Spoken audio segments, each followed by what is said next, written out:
Então, vamos lá, gente. Capítulo 11, trabalhando com crenças e esquemas. Página E assim, 195. 195, isso.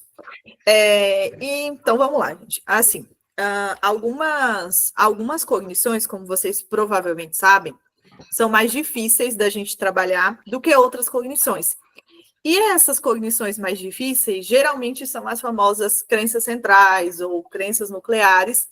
Por quê? Porque elas são mais rígidas, são mais absolutistas, né? Geralmente elas estão bem mais arraigadas. É dessas crenças centrais, geralmente, que surgem as distorções, né? Os pensamentos automáticos. Então, elas estão meio que na raiz do problema e se torna, logicamente, algo mais difícil de trabalhar, né? Elas se tornam algo mais difícil da gente conseguir quebrar, elas são mais enrijecidas. E aí, o trabalho com crença central, apesar dele ser desafiador, né, de dar um trabalho que a gente bate, volta, é um processo mais complicado, digamos assim, ele é muito recompensador. Porque quando a gente trabalha a crença central e a gente consegue fazer com que o paciente comece a ter uma crença mais adaptativa e diminua a crença desadaptativa, a gente vê mudanças em muitas coisas. Porque é aonde, tipo, a raizinha do negócio, onde tudo está girando. Então, faz muita diferença trabalhar a crença central. O autor até traz, eu não sei se é nessa parte aqui, em outra parte do livro, que às vezes alguns psicólogos, ou por inexperiência, ou por uma série de outras questões, ou até ele fala por não ser tão trabalhado em alguns cursos, graduações, etc., acaba não focando tanto em crenças centrais. Mas é importante trabalhar a crença central, porque tem muita chance, se a gente não trabalhar as crenças centrais do paciente, em algum momento, aquelas estratégias que ele estava usando, aqueles pensamentos automáticos voltarem em algum momento da vida dele, né? Tem mais chance disso acontecer do que quando a gente trabalha com as crenças centrais. E o próximo tópico ali fala sobre a revisão das crenças centrais e do esquema, né? Ou dos esquemas. E diz que no modelo cognitivo comportamental, as crenças centrais são as crenças mais profundas que a pessoa possui sobre si mesma, sobre os outros e sobre o mundo. E elas funcionam como verdades fundamentais e muitas vezes não são facilmente questionadas ali. Já os esquemas é um termo que abrange as crenças mais centrais, além das crenças intermediárias, das suposições e atitudes, sendo uma estrutura mental que organiza o modo de pensar e influencia a forma como interpretamos e reagimos às situações. Então, o esquema, né, é um padrão total ali de funcionamento. E as crenças centrais, elas podem ser tanto positivas quanto negativas. Por exemplo, em uma situação assim, que a crença central, que a crença central tem situações que ela permanece de forma inativa e elas podem ser ativadas diante de algum evento estressor específico. Em outros casos, a crença mais adaptativa ela já pode existir, mas está inativa devido a alguma circunstância. E quando a crença central ela é ativada, pode desencadear uma resposta emocional ou comportamental, chamada de ativação modal, que influencia o estado emocional da pessoa ali, e que é o próximo tópico que a Karina vai falar, né? Então eu não vou entrar muito em mérito. E, assim, pegando um gancho ali no que a Kimi está falando, né? A ativação modal é uma das principais atualizações do modelo cognitivo geral, né? A inclusão do nome modos. Gente, só um segundinho. Eu acho que tem alguém que está com o áudio ligado sem querer. E aí vai sair na gravação um barulhinho. Então, tipo, se vocês conseguirem dar uma olhadinha, quem tá com o áudio um pouquinho ligado, não que não possa, tá? Mas é porque vai ficar um barulhinho na gravação depois. Beleza? Então, assim, a ativação modal é uma das principais atualizações do modelo cognitivo geral, né? E a inclusão dos modos, ela começou a ser usada, né? Desse termo modos, ela começou a ser usada pela TCC para trabalhar mais especificamente transtornos da personalidade e também da terapia do esquema, né? Obviamente, se vocês conhecem a terapia do esquema e a TCC a fundo, vocês vão saber que a terapia do esquema ela usa bem mais o conceito de modos, de ativação modal, do que a TCC, né? O Jeffrey Young acabou se aprofundando mais nesse tema do que a TCC. E o que são modos, né? Os modos, eles são padrões de enfrentamento que interagem com vários elementos de um estado emocional. Então, os modos, eles são a forma como nós interpretamos e reagimos a determinados contextos.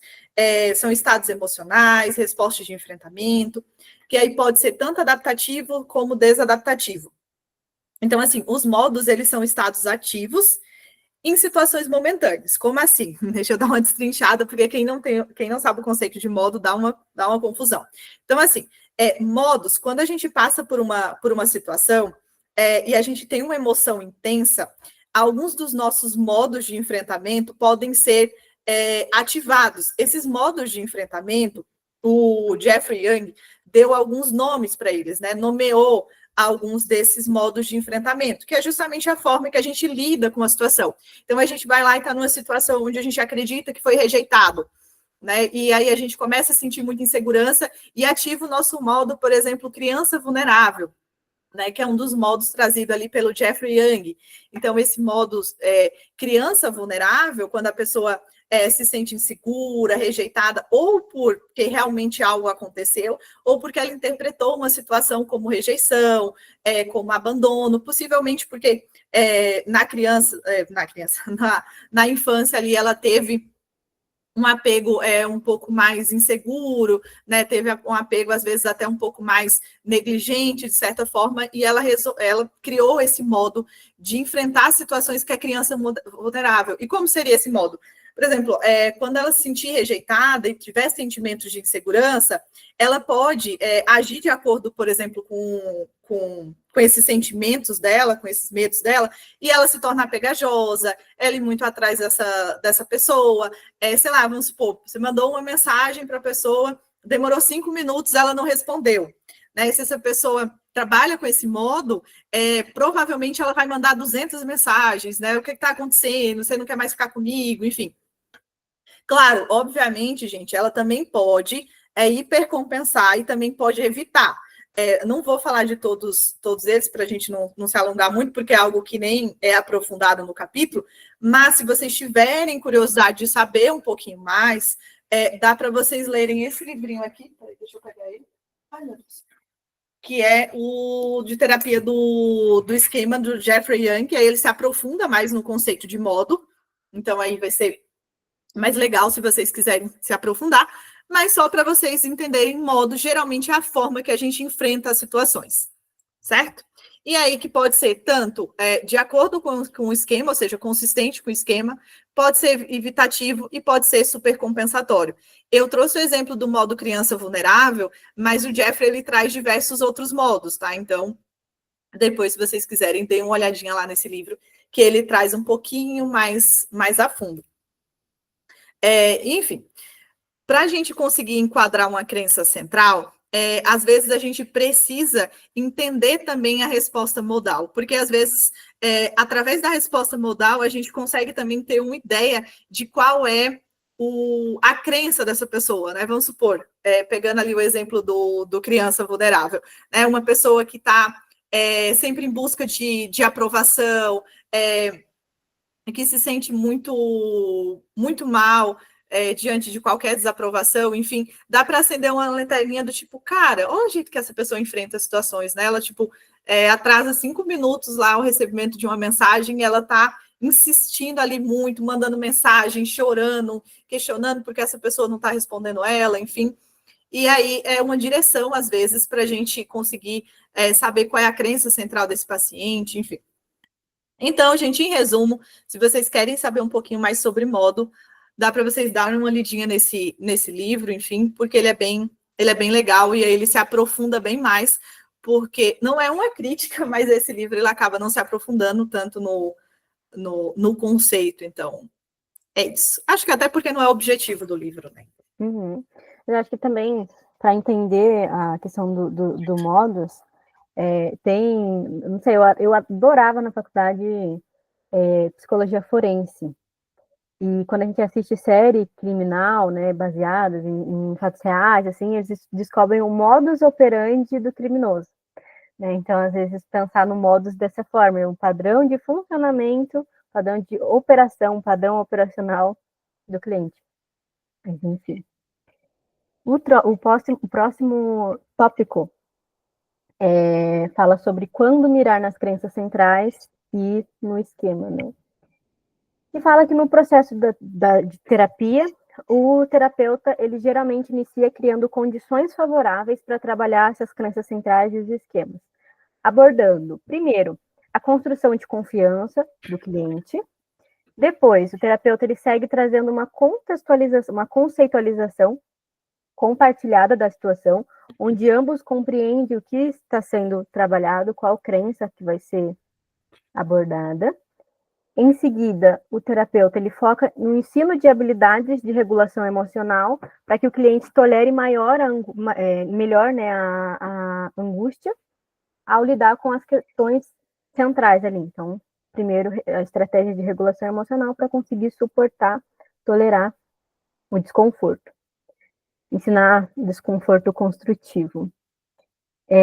Depois ele ensina habilidades de reestruturação cognitiva, ajudando o cliente a questionar e modificar os pensamentos disfuncionais, faz o uso colaborativo dessas habilidades aprendidas para promover uma mudança no sofrimento, né, reduzir o sofrimento do paciente, e faz o cultivo de novos comportamentos baseados nas novas crenças já estabelecidas.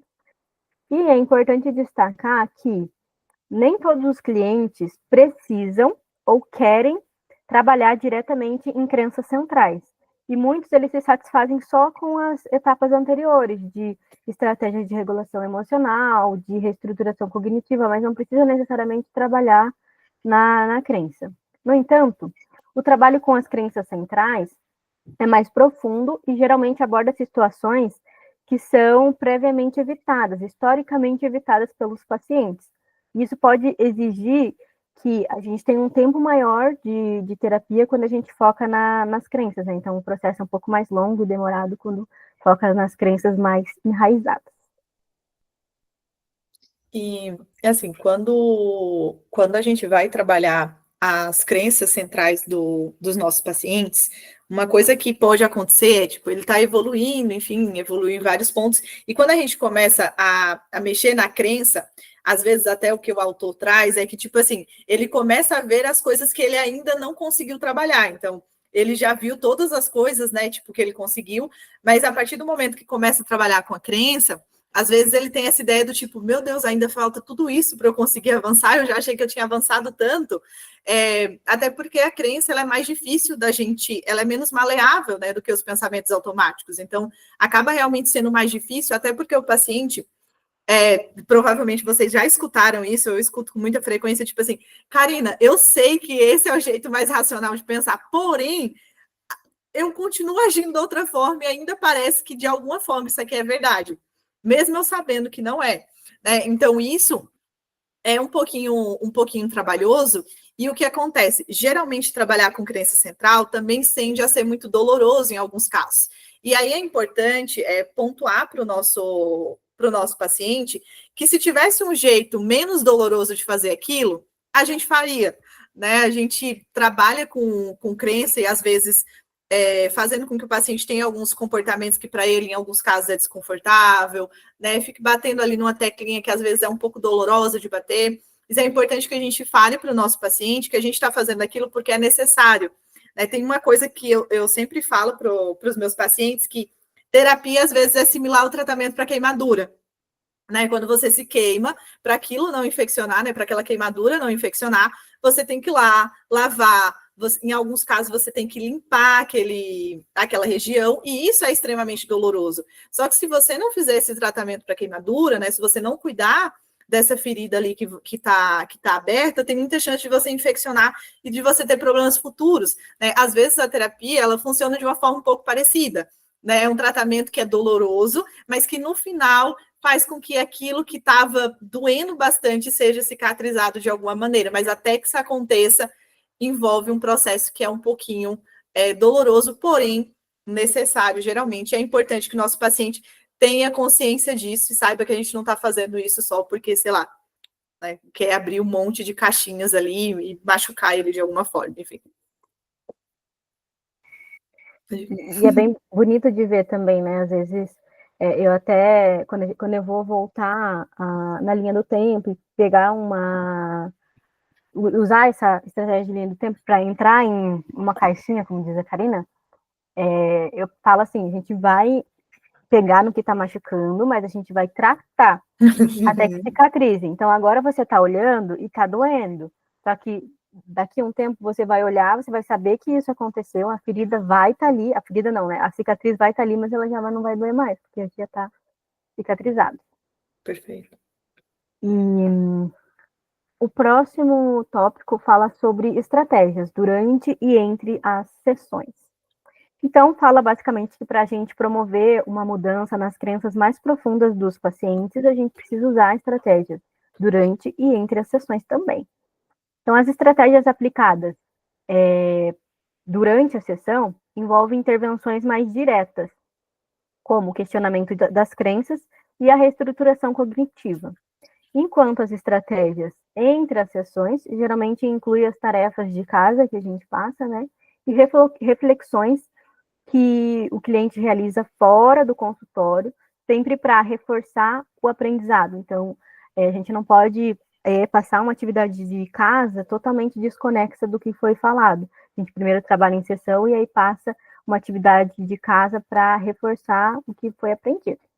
E aí depois o livro traz um exemplo de caso, né, para ilustrar todo esse processo de cada estratégia para a gente ir falando ao longo do livro, né? Então a Karina vai vai falar sobre o caso e a gente vai falar durante todo o livro. O caso é do Aiden, o AID, como eu estava falando muitas vezes do Aiden. O que acontece? Ele era um vendedor de 30 e poucos anos. Segundo o autor, ele era charmoso e bonito, mas muitas vezes se sentia vazio e indesejado, né? Ele entrou para a terapia para trabalhar uma crise suicida que ele interpretou, né? O que fez ele ter essa crise suicida foi que ele interpretou que a noiva dele, enfim, de alguma forma, não estava satisfeita com os planos do casamento. Sua condição foi se estabilizando a partir de algumas estratégias da TCC, né? Até estratégias que a gente já viu ali no decorrer do capítulo, travou. Porém, ele tinha alguns gatilhos em situações nas quais ele se sentia desmoralizado. Então, nessas situações onde ele se sentia desmoralizado, ele rapidamente percebia, tipo, rejeição, sentia assim, aí, consequentemente, aí ele tinha pânico, aí fazia esforços frenéticos para manter sua imagem. Esse ponto aqui é até importante da gente destacar, porque tem muito a ver com o que a gente estava falando de ativação modal, né? Até meio que um exemplo, digamos assim. Né? A ativação modal dele era justamente esses esforços frenéticos para manter a sua imagem, enfim, né? Mandar mensagem incessante, enfim. Essa era a forma que ele respondia a essa sensação de rejeição, de medo de abandono, enfim. Então, embora ele tivesse uma crença central de ser inútil, o seu problema poderia ser entendido mais claramente por meio da ativação modal, ou seja, da ativação das estratégias dele de enfrentar essas situações. E aí, ele se comportava como? Né? Ele se comportava impulsivamente, ele fazia promessas demais, ele acabava não cumprindo, obviamente, esse monte de promessa que ele fazia, ele buscava reasseguramento com certa frequência, acabava em muitos momentos se tornando obsessivo, né? Então, aquela pessoa pegajosa, digamos assim, de certa maneira, e ele sentia muita ansiedade, muito pânico, porque ele sempre estava ali pensando que estava à beira de uma rejeição, de um abandono, enfim. Então, esse é mais ou menos o caso do Aiden, e aí a gente vai trabalhar algumas estratégias que o psicólogo ali dele trabalhou com ele, enfim. Agora, definindo colaborativamente a meta cognitiva. E ali no livro fala, né, que para trabalhar uma crença central em várias sessões, o terapeuta deve inicialmente estabelecer o alvo ali de maneira colaborativa com o cliente. Esse processo começa ao analisar as situações problemáticas para identificar os pensamentos quentes, né? Lembrando que são os pensamentos intensamente emocionais, que ajudam a revelar o significado emocional subjacente. E a estratégia da seta dependente, né? Nossa, hoje tá Descendente. dependente. A seta. Pode ser seta dependente, porque ela depende da resposta anterior para a gente ter uma outra resposta. Então, Também, olha só. pode ser, pode ser. Ai, mas enfim. Então, a estratégia da seta descendente pode ser usada aqui para se aprofundar no porquê do desconforto, né, para identificar qual é a crença central do paciente. E fala também que outra abordagem é a análise temática, que investiga situações que são mais difíceis para o cliente, observando o que ele pensa, o que ele sente, o que ele faz em momentos mais desafiadores, em momentos de vulnerabilidade. E ao mapear esses padrões, o terapeuta e o cliente, eles identificam qual é o alvo do tratamento. E começa pelo elemento mais evidente, por exemplo, começar, né, com uma ansiedade, com um pânico ali, facilita essa abordagem inicial. Então, ver o que é mais latente para depois ir afunilando até chegar na crença central. E fala que a gente pode usar perguntas como o que parece estar acontecendo nessas situações em que você fica mais vulnerável? Por que isso é tão ruim para você? Então, com essas perguntas, o terapeuta ajuda a acessar qual o significado daquela emoção para o paciente, né? Um significado emocional profundo. E com essas informações, o terapeuta extrai as emoções e os comportamentos envolvidos, e juntos eles nomeiam esse modo, né, o modo emocional, de uma forma não patologizante. Não colocar só como um diagnóstico, por exemplo. E aí fala ali, né, que no exemplo do Aiden, o terapeuta ele pode sugerir: como chamamos esse modo em que você se sente em pânico? Ou quando você age de forma impulsiva e se preocupa com o que os outros vão pensar. Então, ele já fala para ele nomear aquele módulo. E esse rótulo, esses módulos, né? E esse rótulo é usado como um alvo geral para chegar no trabalho terapêutico ali. Então, nomeia, identifica, para depois trabalhar. E foi, Cami? Uhum. Eu fiquei com medo de estar te interrompendo. Essa estratégia ali que a Kim falou, eu não sei, a Kim provavelmente usa, porque se eu não estou enganada, ela é da ACT, a Kim gosta bastante da ACT, mas tem um estratégia. Oi? Também tem aquela estratégia ridícula, né? Que a gente pega de rotular o pensamento. Exato, exato. Então, porque assim, tem uma estratégia que eu gosto de usar com alguns pacientes, depende do paciente, da gente também dar um nome para os pensamentos disfuncionais, né? Uhum. Como se fosse geralmente um nome, enfim, sei lá, tem uns. Eu imagino que meu pensamento automático, por exemplo, tem uma pessoa que eu atendo que eu imagino que meu pensamento automático é uma velhinha bem ranzinza, que gosta de criticar todo mundo, aquela velhinha que senta na calçada e fica lá falando da vida de todo mundo. E às vezes essa estratégia ajuda até para o paciente fazer essa defusão, né, cognitiva, assim, né, dele conseguir separar esse pensamento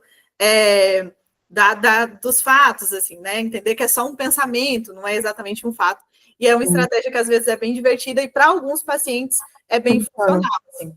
Eu tenho pacientes que já nomearam, né? Eu tenho a Cruella, a Malévola, que vão surgindo ali só para criticar aquele pensamento disfuncional.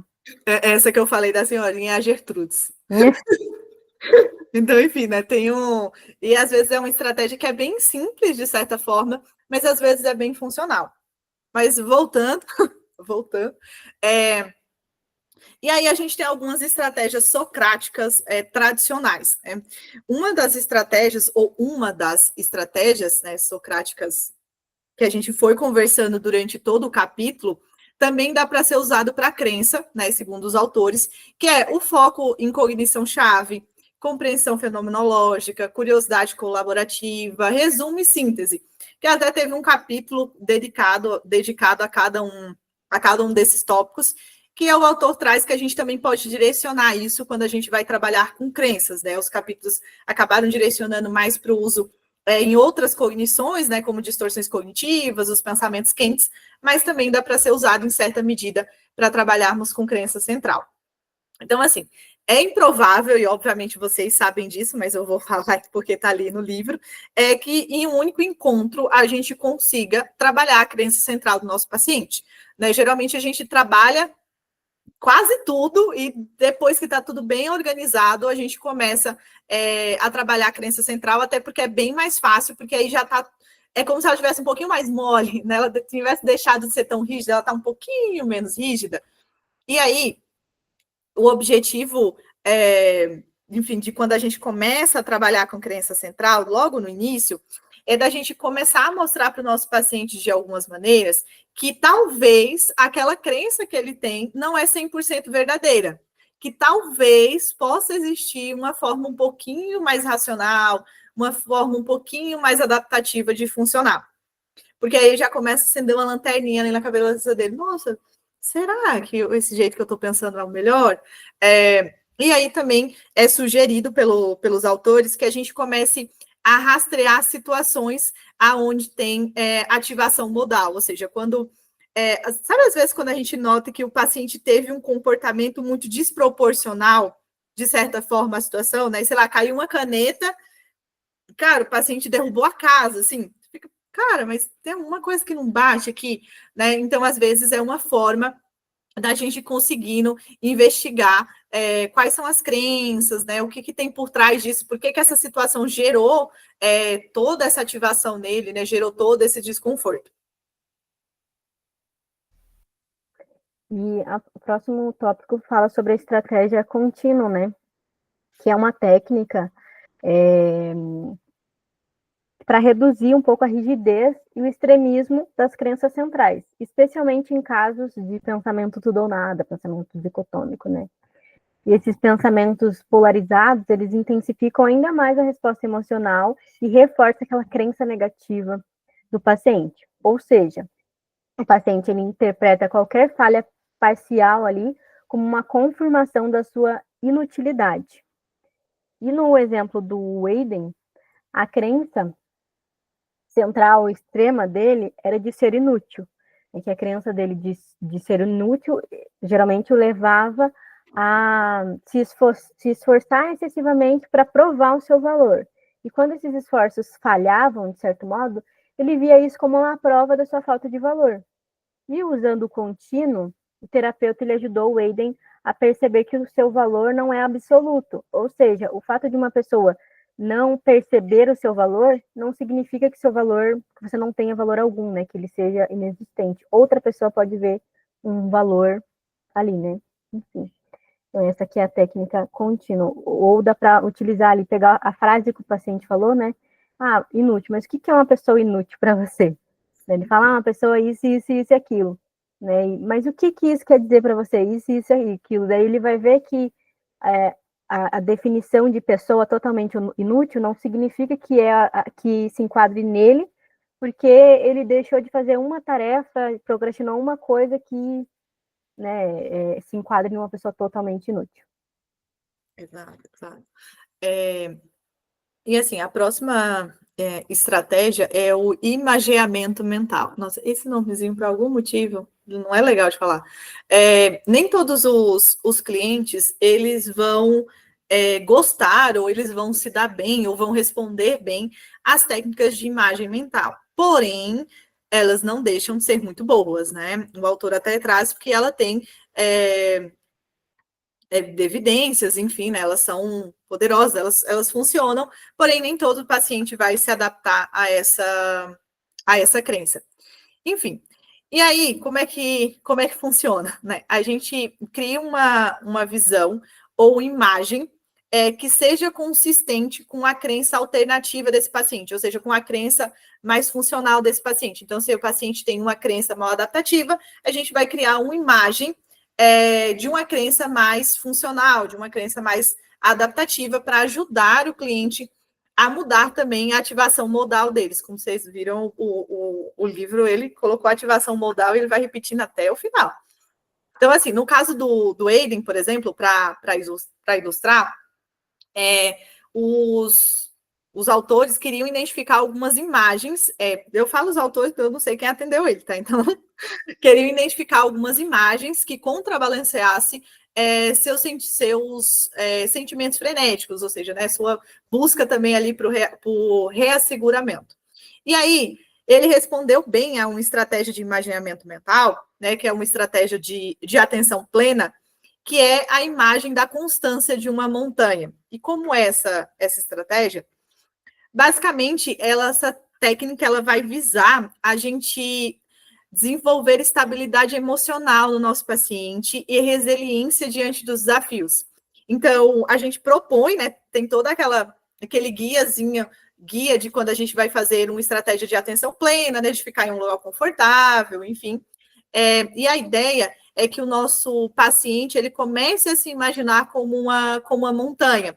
Por que é legal para pacientes que têm insegurança? Porque a montanha ela vai trazer uma imagem de solidez, uma imagem de calma, de força, de firmeza, que é geralmente as características que eles não enxergam neles, né? Então, essa estratégia é muito funcional para esse tipo de paciente.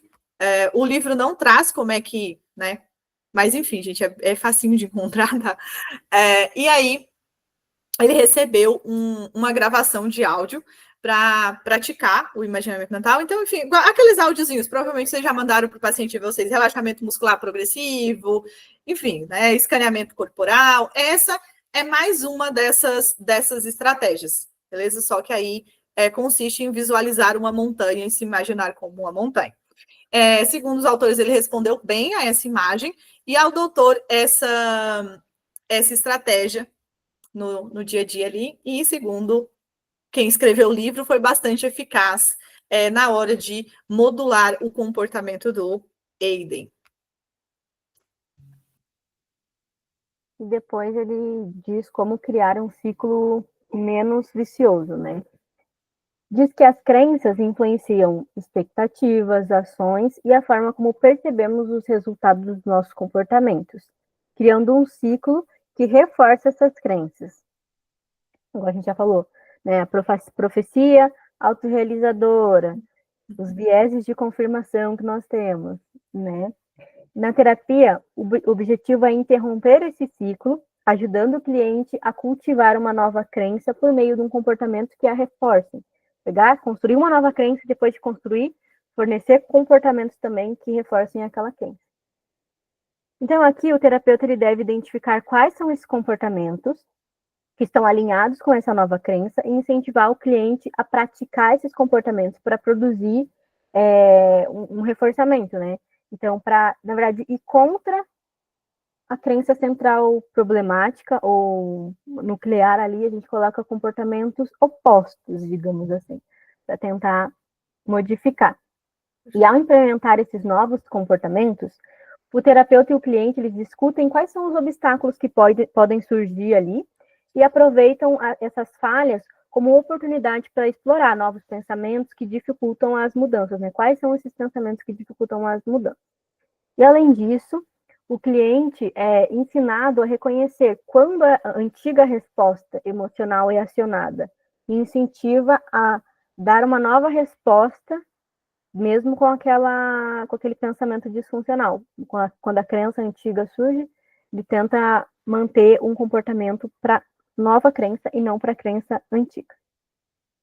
E aí, no caso do Aiden, o terapeuta trabalhou para ele reduzir esses comportamentos frenéticos e dependentes de validação externa, praticando ações que são mais alinhadas com valores, né? Com valores dele, independente da opinião dos outros. E com o tempo, essa abordagem ela melhorou o humor e a qualidade dos relacionamentos de Aiden. Outro ponto importante da gente trabalhar com nossos pacientes é a tolerância ao sofrimento. O nome tolerância ao sofrimento eu sei que fica um pouquinho estranho, digamos assim, mas é na ideia que em algum momento, e a gente até conversou isso no começo, ali eu e a Kemi do capítulo, que em algum momento, principalmente quando a gente vai trabalhar com crença central, vai ter desconforto, vai ter medo, o paciente vai ter que assumir algumas coisas que ele considera perigosas, né, ou que considera de risco, E é importante ensinar o nosso paciente a lidar com esse desconforto, né? A tolerar esse desconforto, porque faz parte. Né? E também ajudar ele a inibir alguns comportamentos de segurança, né? Porque tem muitas vezes que, em vez de enfrentar, ele foge, por exemplo, né? Ou desenvolve uma série de comportamentos de segurança, e diminuindo esses comportamentos de segurança, às vezes é importante para ele desenvolver novas habilidades, né? Ele desenvolver estratégias de enfrentamento que sejam mais eficazes. E aí, o objetivo dessa estratégia é a gente encontrar habilidades que facilitem o comportamento mais competente, né? Eu não gostei dessa palavra desse negócio, mas enfim, mais competente, né? Mais funcional, eu acho mais funcional ficaria, mais adaptativo ficaria ainda melhor. Então, em todo o guarda-chuva da TCC, a gente tem uma série de habilidades, né? E uma série de estratégias para isso. Então, use essas habilidades, use essas estratégias, como, por exemplo, estratégias de autocompaixão. Às vezes é muito importante nesse momento para o paciente, tipo, entender que tá tudo bem, né? Aquela questão de humanidade compartilhada, né? Então, as pessoas também têm emoções desconfortáveis. E, enfim, a ideia geral é usar as habilidades que você é bom enquanto terapeuta, ou seja, às vezes mesmo, a gente tem muita técnica, né? Muita técnica. A gente pega esse livro do Robert Lehy, aquele de técnicas em TCC, cara, tem muita técnica. E aí o autor traz a importância da gente ensinar para o nosso paciente aquelas habilidades que a gente é bom, ou seja, aquelas que a gente tem mais domínio. Então, é uma sugestão, digamos assim. Pode ir, Kemi? Esse é bem pequenininho. E só para lembrar, a palavra-chave é crenças. Primeira ou segunda? Primeira, né? É a primeira. A segunda é... Peraí, eu nem lembro mais. A primeira é esquemas, que eu pulei. Eu anotei no roteirinho aqui e eu esqueci de falar. Então, é esquema. Eu sempre esqueço, não sei por quê. É esquemas e a segunda, crenças. Esquemas e crenças. Beleza. Era para eu ter falado Anotaram. em ativação modal. Se empolgou, não esquecer. Me empolguei. Empolgaçãozinha de leve. Sim. E ali no livro traz que uma forma clássica de trabalhar as crenças centrais dos pacientes é a técnica de pesar os prós e contras, né? Que essa estratégia ajuda o cliente a avaliar a utilidade, o impacto também das crenças, que pode ser aplicado ali de várias maneiras também. Então, primeiro modo de aplicação, avaliação da crença central. Então, analisar diretamente as vantagens e desvantagens de manter aquela crença. Depois, a desfusão, né, a crença na crença, avaliar a crença para reduzir a fusão com a ideia, com essa ideia central. Eu não entendi muito essa questão, mas ok. Crença na crença. Não teve nenhuma outra explicação no livro. Então, às vezes, o livro solta um negócio e não dá uma explicação mais profunda. Mas com o termo defusão, suponho eu que é parecido com a defusão da ACT, né? E o comportamento dependente do esquema, que é explorar o comportamento que é impulsionado ali pela crença e quais são os efeitos que podem surgir. E essa técnica, ela pode se expandir para incluir uma nova crença alternativa também, onde o cliente ele pesa os prós e contras de adotar essa nova crença, acreditando que nela, né, os comportamentos podem estar mais alinhados com essa nova visão também. Então, você já faz o prós e contras da crença já existente, a crença central, estabelece uma crença alternativa e também faz os prós e contras dessa crença alternativa. E essa prática, ela permite que tenha uma visão mais ampla e colaborativa, incentivando uma mudança gradual ali para o paciente, das crenças do paciente. E ali mostra uma tabelinha, né? A tabela, não é uma tabela, mas enfim, uma figura, a 11.2, na página 201, de como a gente pode fazer isso na prática. Então, ali ele dá basicamente duas colunas, mas não são colunas. Como isso me ajuda? Como isso me machuca? Existem benefícios adicionais que advêm de acreditar nessa crença? Então, traz uns questionamentos assim. E ali também fala que dá para classificar os itens por ordem de importância, de 1 a 10, né, sendo 10 a importância máxima, ou por período de duração, de curto e longo prazo. E traz outros questionamentos também, como essa crença me ajuda a avançar em direção aos meus objetivos e às minhas ambições? Qual a lição desse exercício? O que eu quero fazer com relação a isso? Então, traz alguns questionamentos e às vezes fica bem evidente, desenhadinho, tanto para o terapeuta ali conseguir entender a perspectiva do paciente e para o paciente também entender de uma forma mais clara. Exato. E outra estratégia que a gente pode usar também é o exercício das duas cadeiras, que é também chamado, e acredito que também mais conhecido como cadeira vazia, né? É uma estratégia clássica da terapia focada nas emoções e da terapia do esquema, porém outras abordagens também usam, é uma estratégia muito conhecida, é até difícil da graduação em algum momento, algum professor não ter ensinado essa estratégia, e por ser muito conhecida e por ter muitas abordagens que usa, obviamente, existem várias maneiras de fazer essa atividade, de fazer esse exercício da cadeira vazia. Em resumo, o que ela faz, né? Qual é a proposta dela? A proposta dela é uma conversa, né? Um diálogo ali entre a tua versão atual, teu eu do presente, e a tua versão mais jovem, ou seja, a tua versão de hoje e a tua versão do passado. E geralmente essa estratégia ela busca com que a gente, o nosso eu do presente, digamos assim, consiga acolher o nosso eu do passado. Né? Por exemplo, eu estava falando até com a Kemi, vamos supor, um paciente ali que foi. E assim, antes de até começar, é importante entender que para a gente usar estratégias como essa, é importante que o nosso paciente ele consiga já lidar com as emoções que essa estratégia vai gerar, porque estratégias experienciais, elas geram uma ampla gama de emoções. Então, se o teu paciente ele não souber lidar ainda com isso, vai ser muito complicado de você manejar depois e você pode mais piorar do que ajudar o teu paciente, né? Então, e aí, só pontuando isso, não é contextualizando, só pontuando isso antes, acontece, por exemplo, dependendo da violência que o paciente sofreu, vamos supor que ele sofreu um abuso, enfim, essa estratégia ajuda muitas vezes a ele obviamente ele não deveria, né, no sentido que ele não teve culpa sobre isso, mas é muito comum a gente encontrar pacientes que foram vítimas de abuso na infância ou no início da adolescência e achar que tiveram alguma culpa. E essa estratégia ajuda a diminuir, por exemplo, a culpa do paciente nesses casos, porque ele vai olhar para ele quando criança e quando adolescente, e acolher essa criança, né? Acolher esse adolescente, e isso faz com que ele comece a internalizar que, tipo, cara, eu sou uma criança, uma adolescente, como é que eu ia ter culpa disso, né? Como é que eu ia ter responsabilidade sobre isso?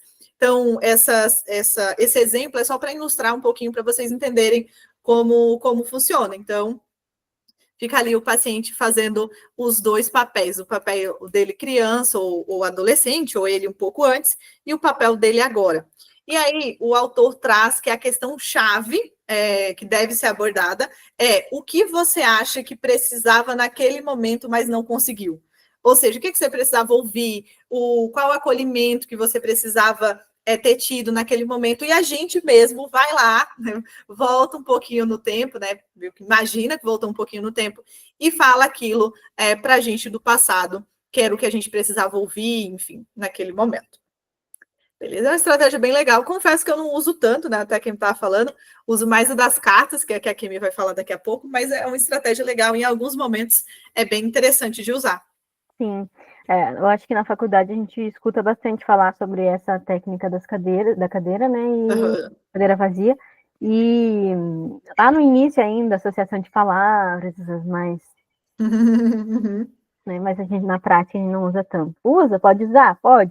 Até mesmo associação livre, quando você fala com um paciente muito rígido, assim, que tem dificuldade na espontaneidade, dá para utilizar também. Mas, enfim. Próxima estratégia são as cartas.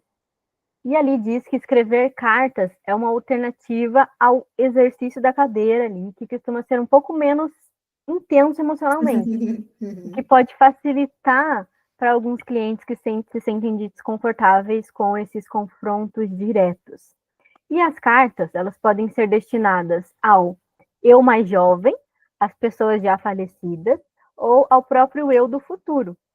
Então, elas são úteis para organizar pensamentos, antes do exercício da cadeira também, né? Você pode usar as cartas antes do exercício da cadeira e depois, por ser uma abordagem mais intensa, ou usar só o da cadeira, ou só das cartas. Fica a seu critério. Eu até estava falando com a Karina, né, que eu tenho minha carta autocompassiva, que eu fiz no meu processo de terapia. Por quê?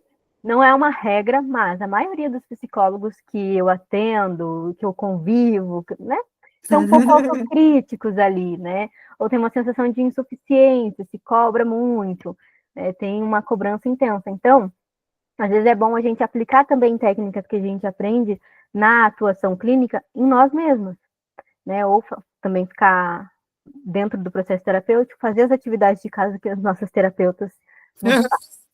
Importante. Que elas passam, assim como a gente quer que os pacientes façam as nossas tarefas, vamos fazer também as tarefas de casa. Nossos Exatamente. Vamos valorizar. Se a gente quer ser valorizado também, vamos valorizar nossos terapeutas, nossas psicólogas. Enfim, ali fala também que no caso do Aiden, né, a escrita permitiu que ele compartilhasse algumas ideias sobre uma masculinidade saudável e oferecesse uma espécie de amor incondicional que ele não teve na infância. E esse tipo de escrita visa criar uma experiência emocional corretiva, onde a emoção associada ao esquema mal adaptativo inicial ali é ativada e, em seguida, trabalhada com novos sentimentos e percepções para promover uma mudança cognitiva e emocional. E a ativação emocional aqui, ela é fundamental para que essa prática ela funcione de forma mais profunda e permita que o cliente consiga ressignificar essas antigas crenças em um ambiente seguro e guiado. Por isso que a gente tem que fazer uma certa segurança ali e dar as ferramentas para ele lidar, não falar, ó, faça e pronto. Né? Ele já tem que ter um repertório para conseguir lidar. E aí a gente tem também a reescrita de cenários. Essas estratégias de reescrita de cenários são um pouco controversas, pois alguns terapeutas podem entender como se fosse algo contrário à aceitação da realidade. No entanto, evidências que sustentam, né, a funcionabilidade, digamos assim, dessa estratégia de reescrita de cenários. E qual é o objetivo dessa estratégia? Ela é usada para a gente trabalhar muitas vezes memórias dolorosas, momentos perturbadores que foram formativos ali nas crenças do nosso paciente, nos esquemas deles. Então, como é que funciona essa estratégia?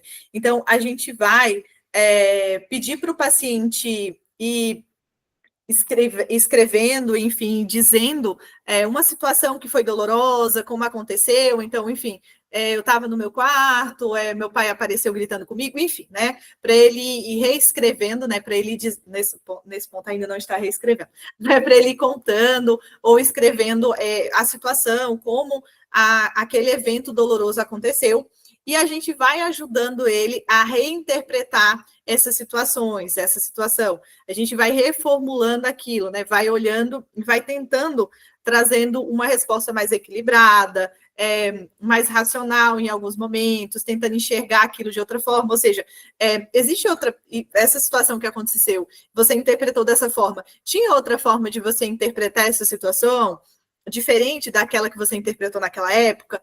Também tem a opção da gente, tipo, nessa época você não conseguiu falar nada para o teu pai. Hoje, como é que você reescreveria isso? O que você falaria para ele? Né? Coloca aqui o que você falaria para ele, né? Para não ficar aquilo preso, enfim. Então, gente, em resumo, é a gente pegar uma situação dolorosa que aconteceu na vida do nosso paciente, pedir para ele relatar essa situação e, junto com ele, a gente tentando fazer com que essa situação se torne menos dolorosa, né? Então, através de talvez fazer ele enxergar isso de uma forma um pouco diferente, ou até mesmo ele mudar um pouco aquela cena e talvez alterar um pouco a memória dele, já que a gente aprendeu que nossa memória é um pouco duvidosa, então ela pode ser um pouco alterada.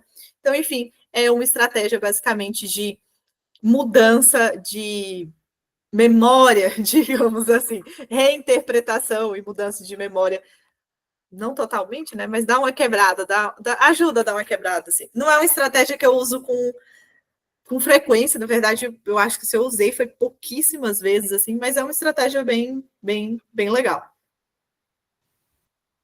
E aí vamos para as estratégias entre sessões. E ali no livro diz que as estratégias mais amplas de terapia servem para promover uma modificação de esquemas e que geralmente são variações ou expansões de técnicas já trabalhadas anteriormente, né, que são as atividades de casa, né, lembrando ali que a gente passa depois das sessões. E elas ampliam o alcance das intervenções, proporcionando novas maneiras de explorar e reforçar as mudanças nos padrões de pensamento e nas crenças centrais dos clientes. E aí já fala que uma dessas estratégias é o registro de evidências, que é uma técnica usada na terapia para ajudar os clientes a reforçarem os aspectos que eles geralmente costumam ignorar, especialmente quando tem algum pensamento negativo. E o objetivo é fazer com que eles notem elementos que apoiem aquelas crenças positivas. E o primeiro passo para a gente registrar, trabalhar com registro de evidências, né, é identificar o problema. Então, se o cliente ele tende a ignorar o que é positivo, ele deve registrar esses momentos também. E se ele costuma pensar sempre no pior, sempre catastrofizando, ele deve notar ocasiões em que teve alguns medos, assim, que esses medos eles não se concretizaram. Então, ele pensou que o pior ia acontecer e, na verdade, não. E depois pensar também o tipo de evidência, né? E fala ali no livro que é importante a gente manter um registro que ajude a reforçar uma nova crença que está sendo desenvolvido. Então, pensar da nova crença, né? O tipo de evidência. Evidência contrária, a evidência que afirma a nova crença ou a evidência contrária da crença anterior. E depois fala que a gente precisa ensinar a perceber. Então, o terapeuta, ele primeiro aponta experiências que o cliente que o cliente não percebeu, né, que ele passou e não percebeu, e com o tempo o cliente ele aprende a identificar essas evidências por conta própria, sem a ajuda do terapeuta. E também é importante fazer um registro contínuo. Então, o cliente ele deve manter esses registros de evidências que possam ser usados também durante a sessão, né, revisados durante a sessão, ou ele pode usar depois, como se fosse um cartão de enfrentamento, para lembrar de uma situação que ele está passando ali. Então, ele pode ser consultado em algum momento que o paciente tenha alguma dúvida. E essas estratégias ajudam o cliente a mudar a sua perspectiva, reforçando os pensamentos e desafiando as suas crenças negativas. Aqui fala, né, pensamentos positivos, mas o livro já entra em contradição, porque ele fala que a TCC não foca só nos pensamentos positivos, e ele coloca o que aqui? Pensamentos positivos e crenças negativas, mas, enfim, a gente deixa se passar. Vamos trocar por pensamentos realistas, e aí fica mais legal. Ignore vai, né? Ignore vai. E a gente tem um pouco bastante parecido com o que a Kim me falou, e também bastante parecido com a estratégia que a gente também já conversou em um capítulo anterior, que é a hipótese A e a hipótese B. Né? Foi discutido no capítulo ali anterior. E aí, a ideia dessa hipótese A e hipótese B, que até essa figura que está aqui no slide, é de que você classifique o que aconteceu e o que o cliente faz nas categorias de apoio à crença central anterior e à crença central nova, que é mais adaptativa. Então, assim, vamos lá. Em resumo, a gente vai ter a crença A, vamos supor que a crença A é a crença, vamos supor, não, é a crença desadaptativa, só que é a crença vamos supor que é uma crença sou inútil. E a crença B é a crença que a gente conseguiu chegar ali com o nosso paciente, que é mais útil, que é mais adaptativa, mais funcional. E aí a gente vai classificando as evidências da crença adaptativa e da crença desadaptativa e da crença adaptativa. Então, vamos lá. Crença mais desadaptativa. Primeiro, a gente vai saber qual é a crença, obviamente. Depois, quais são as evidências que apoiam essa crença desadaptativa?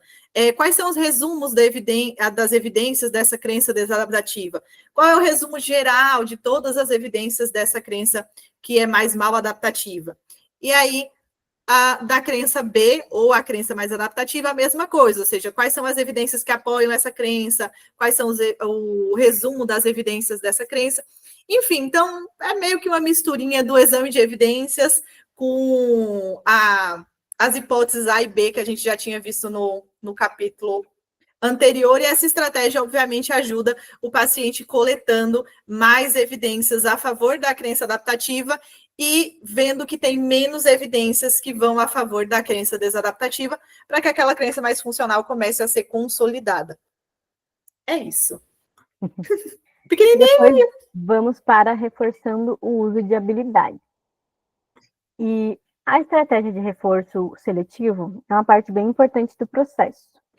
E a cada sessão, o terapeuta ele deve revisar verbalmente o comportamento competente do cliente e fornecer um reforço, ou famoso reforço positivo ali, né?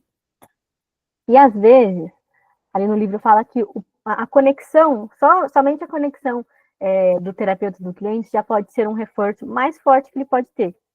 Já é um reforço poderosíssimo. Não subestime a aliança terapêutica. Exato. E, além disso, o objetivo também é que o cliente aprenda a se auto-reforçar. Né? Então, a gente aprenda a se auto-reforçar. E também, outro ponto importante é a gente entender quais são os reforçadores naturais que acompanham aquele comportamento competente do cliente, né, para ajudar a ver essa conexão dele. Ou seja, falei meio embananado, né?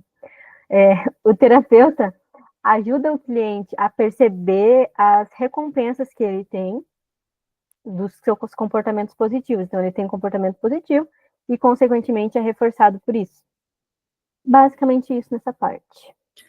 E aí a gente vai para fazer mudanças no ambiente. E o ambiente faz uma baita de uma diferença. Então, assim, no início do tratamento, a gente vai procurar influenciar o ambiente, né, do nosso paciente, não só no início, né, mas no início a gente vai começando aos pouquinhos, depois a gente vai aprofundando mais. Porque, assim, é importante que o ambiente desse paciente ele seja fértil para as crenças mais adaptativas e não para a crença desadaptativa, né? Porque aí fica aquele trabalho, tipo, parece que a gente está enxugando o negócio e está tendo uma goteira naquele mesmo lugar. Então, a gente enxuga quando vê o paciente está naquele ambiente que não faz bem para ele, ou repetindo os comportamentos que não são funcionais, enfim, e acaba sendo desgastante, o processo geralmente não evolui tanto. Então, assim, depois que o cliente vai obtendo sucesso em alguns comportamentos um pouco menores, né? Ele vai ali, sei lá, agora ele faz vamos supor que é uma caminhada, agora em vez dele, enfim, dele ir de carro para o trabalho, se é 5 minutinhos de carro, agora ele está indo 5 minutinhos andando. Se antes ele ia para casa, se trancava direto no quarto, agora ele fica um pouquinho ali para almoçar com a família. Enfim, né, esses comportamentos um pouco pequenos, digamos assim, e depois a gente vai aumentando, né? Aumentando do tipo, vamos supor, se ele está num relacionamento que não é muito saudável, às vezes sair desse relacionamento que não é tão saudável, a gente vai aumentando, ou seja, buscar uma promoção no trabalho, né? Será algo que ele tinha muita dificuldade, agora talvez investir para ele buscar essa promoção promoção no trabalho. E aí, uma coisa importante que é muito importante a mudança ambiental, mas também é importante que o nosso paciente seja realista do ponto. Ele pode criar muita expectativa numa mudança de comportamento ou numa mudança de ambiente, mas às vezes não é só aquilo que vai mudar tudo, né? Vai ajudar bastante, mas é um passinho de tartaruga, então vai ter que ser várias mudanças. Não é uma mudança, tipo, não é você, sei lá, almoçar com tua família agora que vai fazer você, tipo, mudar completamente tua crença. Não é você chegar agora e cumprimentar a galera do teu trabalho que vai quebrar completamente a crença. Vai ajudando aos pouquinhos. Então é importante também trazer isso para o paciente, porque às vezes ele fala, não, minha psicóloga mandou fazer isso que eu ia me sentir melhor. Ele vai lá e faz, e imagina que é algo milagroso. E não, é um passinho por vez, assim. É sempre bom explicar, né, para ele se Exato. Não é uma solução mágica. Exato. A importância de, assim, é uma coisa aleatória, mas a importância, gente, de tudo que vocês vão usar com o paciente, geralmente é muito bom a gente explicar o porquê que a gente está fazendo aquilo. Né? Eu estava atendendo até uma pessoa ontem, e ela falou, tipo, eu gosto que me explique certinho por que eu estou fazendo, porque se não me explicar, Eu não entendo por que é precisar, eu não faço. Uhum. Porque eu não sei. Isso é óbvio para mim, não é óbvio para você, né? E a gente tem que... Exato. Aí, às vezes, a gente acha que é simples, então, tipo, o paciente vai entender porque que eu tô pedindo isso. Não, gente, às vezes ele não entende, mesmo que ele entenda, na dúvida, explique. Uhum. Sim. Promovendo um modo mais adaptativo. Nas fases finais do trabalho com crenças e com esquemas, o foco é ajudar o cliente a viver de acordo com as suas novas crenças e padrões de pensamento. E o livro destaca alguns pontos importantes para isso. Primeiro ponto é um estilo de vida consciente. Então, aqui é importante trabalhar para que o cliente adote um estilo de vida que reflita a essa nova crença, pensamento, comportamento e emoção. Depois, as reações a estressores. Pensar que quando surgem situações estressantes ou gatilhos, os clientes aprendem ali a deixar de lado os antigos hábitos e a usar as novas respostas adaptativas aprendidas em terapia.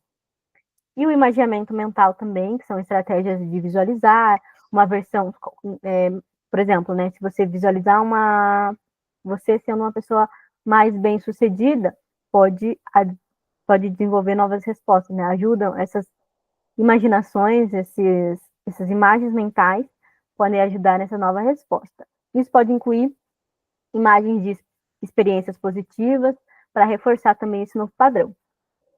E o reforço do novo comportamento. Então, à medida que o cliente age de acordo com esse novo modo de ser, ele fortalece as suas crenças e novos comportamentos. Novas crenças e novos comportamentos. E esse processo ajuda a consolidar mudanças duradouras e promove um estilo de vida mais alinhado com o que o cliente deseja. Exato. E aí, gente, por último, mas não menos importante, objetivos, metas, valores e visões. Bem pouquinha coisa. Então, assim, à medida que o nosso paciente ele vai aumentando o seu comportamento mais funcional, ele vai abandonando as crenças mal adaptativas, ele vai mudando ali a forma como ele interpretava e como ele lidava com as situações, vai sobrando um espaço ali para ele começar a ter metas, objetivos, valores, visões de mundo um pouco mais funcionais, né? Funcionais no sentido que vão agora a favor daquela nova crença dele, daqueles novos comportamentos dele. Então, assim, as pessoas, quando elas começam a entrar em contato com o seu self mais autêntico, né? Agora que tirou todas aquelas coisinhas, toda aquela sujeirinha da lente dele, né? Ele está conseguindo enxergar as coisas com um pouquinho mais de clareza. É natural que ele é natural não, é natural que ele comece a notar que muita coisa ele não fazia por medo, por receio de dar errado, porque achava que não ia conseguir, né? Por suas crenças, enfim. E aí é um momento importante da gente começar a trabalhar com o paciente objetivos de vida, ou seja, agora que ele não tem tanto medo. O que você tem vontade de fazer? Quais são teus objetivos? Quais são teus valores? É importante entender que valores é o que devem direcionar, inclusive, nossos objetivos, né? Vai ver quais são os valores de vida desse paciente, quais são as metas que ele tem. Enfim, né? Então, já que agora está tudo bonitinho organizado, vamos direcionar ele, né? Vamos ver para onde ele quer ir agora e trabalhar objetivos, metas e valores, a estratégia que dá para a gente usar para encaminhar mais ou menos o nosso paciente agora que ele está com as lentes um pouquinho mais limpas, assim, dá para ele seguir uma direção que faz mais sentido para ele. E é isso, gente. Hoje foi bem rapidinho, um capítulo pequeno. Foi bem, pode parar quem você quiser.